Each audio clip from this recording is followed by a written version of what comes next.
एक रात तो उसके कमरे का लाइट बल्ब ही फट गया और अंधेरे में राहुल ने किसी के नंगे पैरों की आवाज साफ सुनी जो उसके कमरे में घूम रही थी।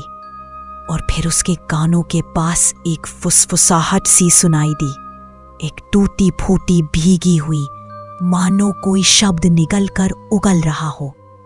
उस रात राहुल ने पहली बार जोर से भगवान का नाम लिया और वो आवाज थम गई, लेकिन डर अब उसकी हड्डियों में उतर चुका था।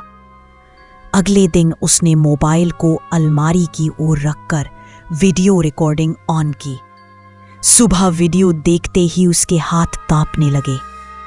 2:47 पर अलमारी का दरवाजा खुला और फिर वो चीज बाहर रेंगते हुए निकली। उसकी लंबी पतली बाहें अजीब तरह से मुड़ रही थीं, जैसे हड्डियां टूटी हो लेकिन फिर भी हिल रही हो। त्वचा गीले कागज जैसी जिस पर नीली काली नसें साफ दिख रही थी।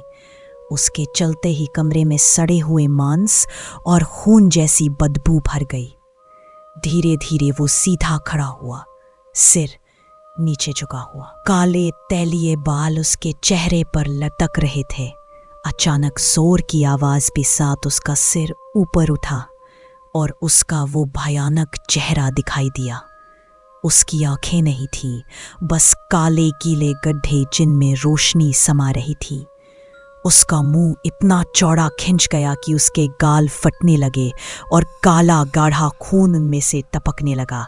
उसके दांत नुकीले टुकड़ों जैसे थे, कांच के चुभते टुकड़े, और जमीन पर उसकी जीभ लटक रही थी, 2 हिस्सों में बंटी हुई, सांप की तरह।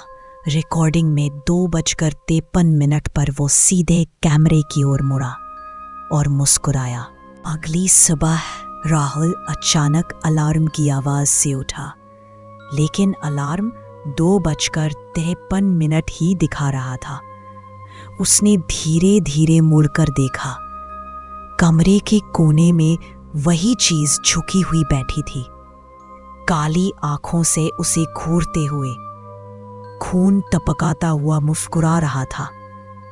राहुल ने थोड़ी सी हिम्मत दिखाते हुए अपने कदम पीछे खींच लिए और जल्दी से दरवाजा खोलकर अपने घर से बाहर भाग गया और फिर कभी भी वो उस घर में लौटकर नहीं आया।